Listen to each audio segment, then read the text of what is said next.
How much did I make from my $6,500 dividend portfolio in 6 months? My 2025 New Year resolution was to start dividend investing. So, in January of this year, I made my first deposit of $6,500 to invest. Basically, my entire saving. Stick around, because I'm going to show you how I have managed to turn my initial small investment of $6,500 into a steady, passive income.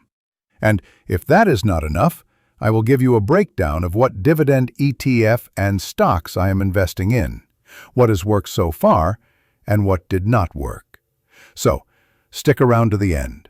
I'm sharing my simple strategy for turning a small portfolio into a steady stream of monthly cash flow with ETFs.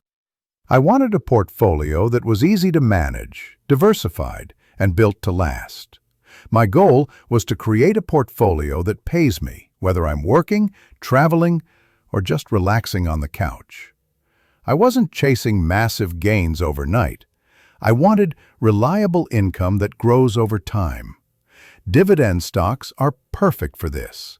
They're like the steady, dependable friend who always shows up.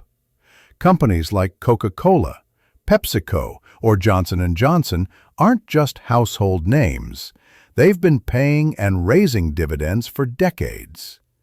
Even when the market gets rocky, those dividends keep coming. And with a dividend reinvestment plan, DRIP, those payouts buy more shares, supercharging growth like compound interest on steroids.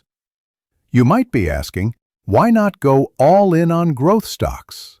Well, growth stocks are awesome when they're soaring, but they're a roller coaster. You only make money when you sell. Dividend stocks? They pay you just for holding them. It's like getting a paycheck for doing nothing.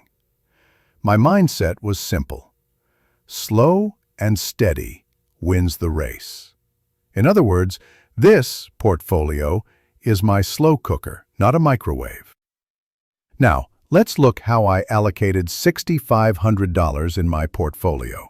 To begin with, I split my portfolio into 3 tiers. Each tier represents stocks or shares that are leading in that sector. My goal is to make my portfolio as diversified as possible. We will talk more about the importance of diversification later. Tier 1 is dividend ETFs. In this tier, I allocated 50% of the portfolio to SCHD and VYM.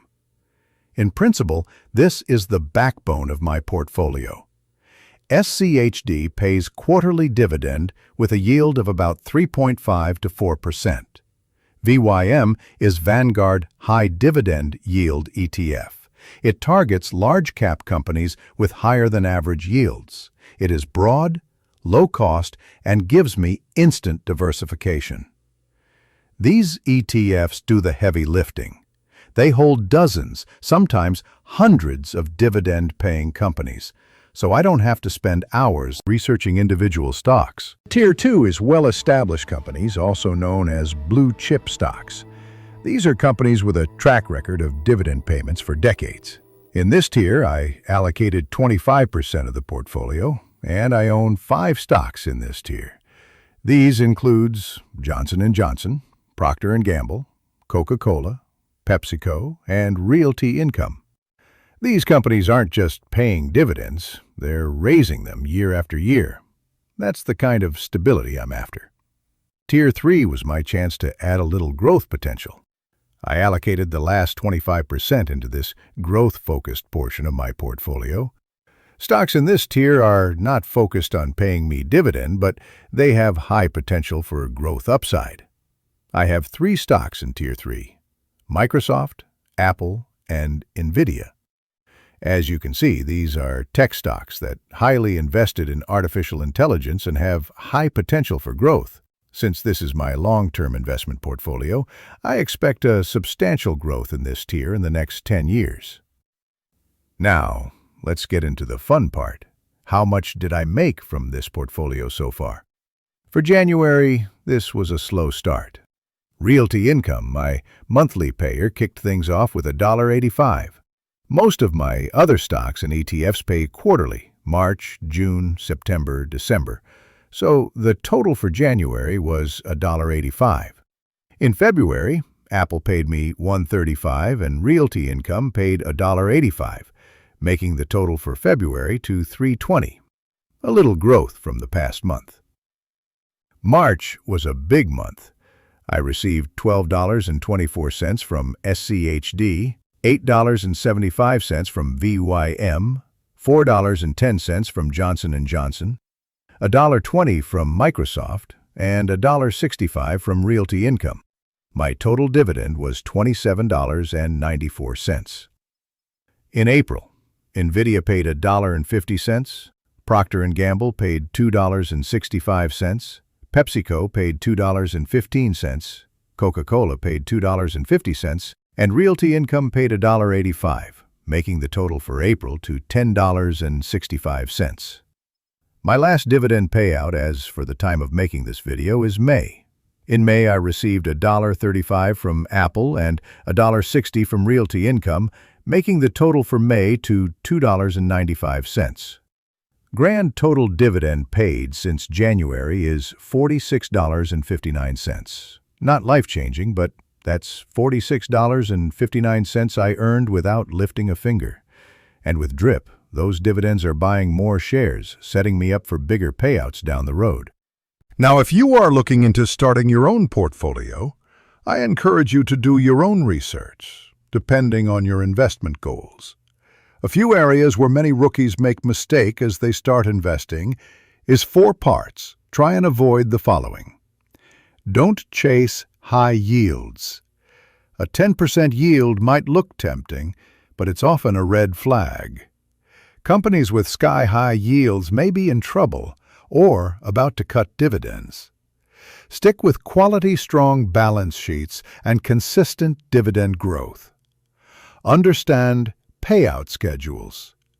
Not every stock pays monthly. Some are quarterly, others semi-annually. Mixing monthly payers like Realty Income with quarterly ETFs like SCHD keeps cash flowing into your account. It always feels good and motivating to see money coming in every month. Diversify, diversify, diversify. Don't put all your money in one stock or sector. Cast a wide net. Spread it across ETFs, consumer staples, tech, and healthcare for balance. The advantage of this is simple. If one sector isn't doing so well, other sectors will compensate and balance your portfolio to keep you afloat. Don't cash out too soon. This cannot be stressed enough. Those dividends are tempting, but reinvesting them is where the magic happens. Let compounding do its magic. In fact, if you are able to keep contributing into your portfolio, just do that. Your future self will thank you. For the next half of the year, my plan is to invest $300 every month into my portfolio, which means by December 2025, I will have added an extra $1,800. At this rate, I expect to hit $200 in annual dividends by January next year. It's not millions, but it's a start. Dividend investing isn't about getting rich quick. It's about building wealth quietly and consistently. So, make sure you subscribe to the channel for updates on how the portfolio is growing.